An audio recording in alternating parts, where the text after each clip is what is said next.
ကျွန်တော်တို့မိုးပြန်ပူပေါက်လေးတွေလေထဲမှာပြန်တက်ဖို့အတွက်သုံးတဲ့ဓာတ်ငွေကိုသိကြမှာပါဒါပေမဲ့အဲ့ဒီဟီလီယမ်ဆိုတဲ့ဓာတ်ငွေဟာကမ္ဘာမြေပေါ်မှာဘလောက်ထိရှားပါပြီးတန်ဖိုးရှိတယ်ဆိုတာကိုရောသင်သိပါသလားဟီလီယမ်ဆိုတဲ့နာမည်ဟာဂရိဘာသာစကားဟီလီယော့စ်ကနေဆင်းသက်လာတာပါအဓိပ္ပာယ်ကတော့နေမင်းလို့ရပါတယ်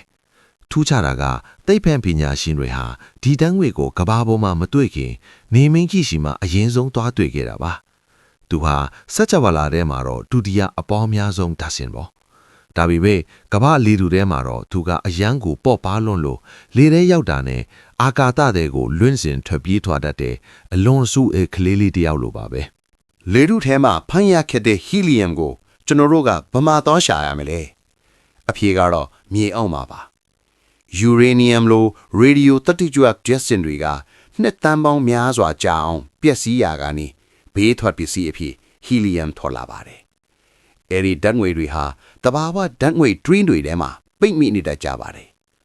အမေရိကန်ကာတာနဲ့ရုရှားလိုနိုင်ငံတွေကအဲဒီတဘာဝဓာတ်ငွေတွေကိုထုတ်ယူရင်ဟီလီယမ်ကိုပါတဘာတဲ့ခွဲထုတ်ယူကြတာဖြစ်ပါတယ်လူတော်များများကဟီလီယမ်ကိုမိုးပြန်ဘူးပေါင်းတွေဒါမှမဟုတ်ရှူလိုက်ရင်အတန်ပြေပြေးလေးထစ်သွားစေအပျော်သဘောမျိုးပဲမြင်ကြပါတယ်ဒါပေမဲ့တကယ်တမ်းဟီလီယမ်ကလူသားတွေရဲ့အသက်ကိုကဲတင်ပေးနေတာပါဆေးရုံတွေမှာသုံးတဲ့ MRI စက်တီတွေကအလွန်အားကောင်းတဲ့တန်လိုက်ဒီကိုအလုပ်လုပ်နိုင်အောင်အေးခဲပေးဖို့ဟီလီယမ်အရေကိုသုံးရပါတယ်